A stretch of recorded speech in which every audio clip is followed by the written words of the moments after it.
Life आगे है, बहुत सारे एग्ज़ाम होंगे जहाँ आप टॉप कर सकते हैं। टॉप करना ही है, यूपीएससी में टॉप कीजिए आप डीएम बनेंगे, आईएएस बनेंगे, देश को कुछ देंगे।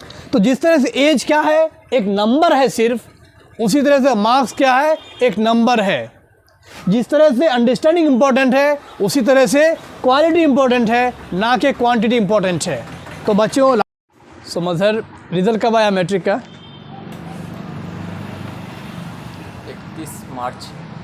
31 मार्च 2023 को आया था। Okay, did you right your exam this year? Yes, sir. Okay, did you get your result? Result first. So how many marks did you get? Yes, sir. कितना मार्क्स लाए आप? 422. 422। ओह माशाल्लाह, कंग्रेचुलेशन। 422 नंबर लेके आए आप, कंग्रेचुलेशन। आप exam दिए है ना मैट्रिक का? कितना रिजल्ट लाए आप? 309, माशाल्लाह, first position, congratulation. And you mister mother, how many marks? 291. Oh, great. So second division, right? Good. And you? How many marks? 233, second division. कोई दिक्कत नहीं है। अच्छा, एक चीज़ बताइएगा, आप लोग जो लोग सेकंड डिवीज़न किए हैं, कितने लोग गमगीन हैं, उदास हैं, परेशान हैं? बहुत। आप भी? हम नहीं हैं। आप नहीं है ना, माशाल्लाह। परेशान हैं आप? क्यों परेशान हैं आप? क्योंकि सर जो फील था पहले वो फील नहीं रहा। अच्छा, जो फीलिंग पहले थी अब वो फीलिंग नहीं रही? नहीं रही। यार ऐसा क्यों बे? क्योंकि सर पहले जो खुशी था वो खुशी तो खड़ी है ना। अच्छा, जो पहले खुशी थी अब वो खुशी रही नहीं, ऐसा नहीं होता है यार। एक नंबर आपको मतलब ये डिफ़ाइन करे कि आप खुशी छीन ले, ऐसा नंबर नहीं चाहिए मेरे को। आप जितने पहले खुश थे उतने खुश अभी भी रहिए आप। आपकी खुशी एक नंबर डिसाइड करे? ये मुमकिन नहीं है भाई। नहीं, आप क्यों नाराज़ हैं? मैं खुश हूँ सर। आप खुश हैं? सेकंड आने वाले बहुत बच्चे मेरे फ्रेंड में है। अच्छा, ये खुश इसलिए है कि बहुत तो सेकंड किया है, माशाल्लाह। मतलब हम अकेले उस रेस में नहीं है ना। देखिए, बहुत इम्पोर्टेंट बात यह है कि आप अगर एग्ज़ाम में सेकंड कर गए हैं या थर्ड डिवीज़न कर भी गए हैं, या आप जितनी मेहनत किए थे वो नंबर नहीं ला पाए हैं, तो इससे आप परेशान मत होइए। कम नंबर लेकर के आ गए हैं, आप सेकंड डिवीज़न किए हैं, तो आपको बिल्कुल परेशान नहीं होना है। ये आपकी ज़िंदगी का आखिरी एग्ज़ाम था, ऐसा नहीं है। ये मैट्रिक का एग्ज़ाम था भाई, this was the initial phase of your life. ठीक है, ये आपके करियर की ये पहला एग्ज़ाम था ये, लेकिन इस एग्ज़ाम में आप अगर कम नंबर लेकर के आ गए तो पूरी ज़िंदगी का डेफिनेशन यहीं से शुरू होगा, ऐसा नहीं है। आपकी लाइफ का एग्ज़ाम ये मैट्रिक का एग्ज़ाम डिसाइड करेगा, ऐसा नहीं हो सकता है। आपको क्या लगता है जो बच्चा कम नंबर लेके आया, मैं कई लोगों से मिला हूँ, कई लड़कियों से देखा हूँ, जो कम नंबर लेकर के आए ना, बहुत अपसेट नज़र आ रहे हैं। वो लोग बहुत ज़्यादा डिस्पैरेट हो गए हैं। उन्हें ऐसा लगता है कि ज़िंदगी में शाम आ गई है। भाई, आपकी ज़िंदगी की शाम थोड़े आई है, ये दिन ढला है। एक शाम थी, रिज़ल्ट कम आ गया है, अगली सुबह फिर आएगी ना। आप अच्छा करेंगे, आपके पास एक बेहतरीन मौका है। क्लास 12 आपके सामने में है, अभी आप इंटर में एडमिशन लेंगे, इंटर में आपको जो है एक मौका मिलेगा। You have another opportunity and you can grab that opportunity.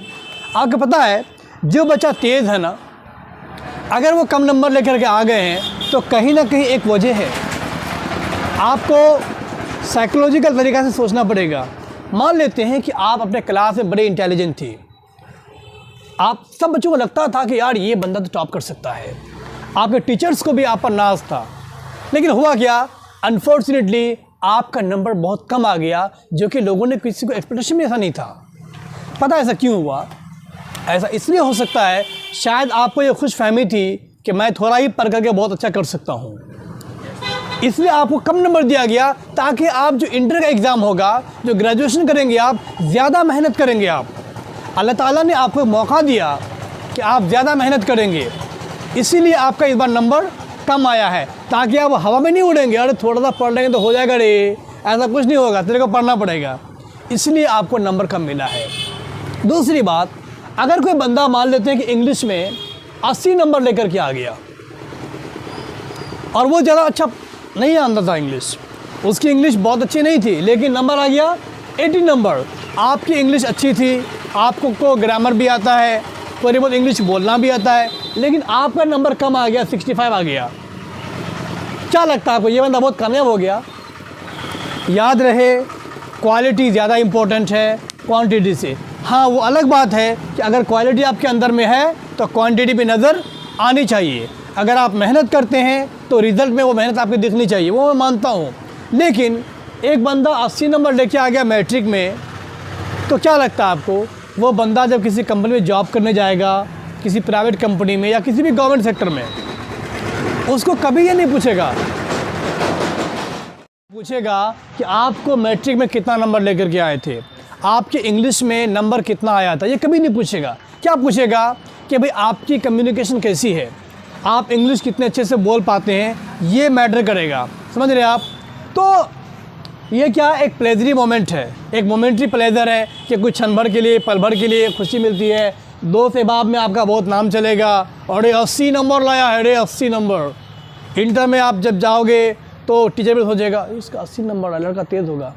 सब बच्चे बोलेंगे भाई 80 नंबर लाया हूँ, सीना ठोक के बोलता हूँ, तुमसे ज़्यादा अच्छी इंग्लिश है मेरी।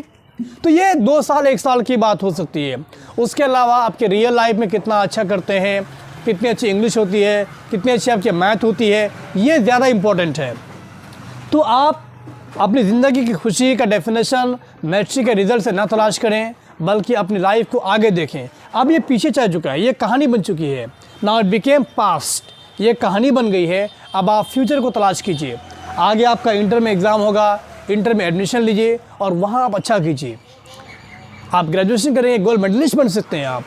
तो थोड़ा सा मार्क्स के लिए अपने आप को हम निराश नहीं करें, कोई मुश्किल बात नहीं है। आप ज़िंदगी में अच्छा कर सकते हैं, लाइफ आगे है, बहुत सारे एग्ज़ाम होंगे जहाँ आप टॉप कर सकते हैं।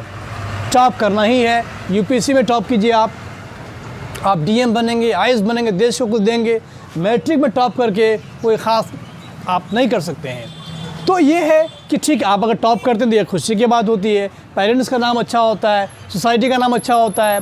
लेकिन अगर नंबर कम भी आया है तो इसमें आपको निराश नहीं होनी चाहिए, ठीक है। बस आपको ये ध्यान रखना है कि लाइफ में मार्क इम्पोर्टेंट नहीं है, बल्कि क्या इम्पोर्टेंट है, एक पहचान इम्पोर्टेंट है, एक क्वालिटी इम्पोर्टेंट है, ना कि क्वांटिटी इम्पोर्टेंट है। समझ रहे हैं ना आप? आपके फॉर एग्जांपल, आप अभी आपकी उम्र 18 साल है, 18 साल इज़ नॉट इम्पोर्टेंट।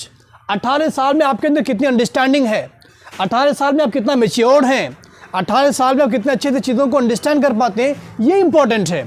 वरना एक 36 साल का आदमी आपसे बेटर नहीं है अगर उसके अंदर आपसे ज़्यादा अंडरस्टैंड नहीं है। तो अगर वो चीज़ों को अंडरस्टैंड नहीं कर पाता है, लोगों को डील नहीं कर पाता है, तो आप उनसे बेटर है इस एज में ना।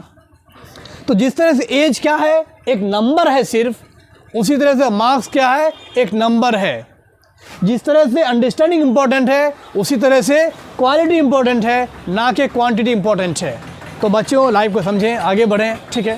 तो डिस्पैरेट नहीं हो sir, understood. I hope you will be happy. Thank you.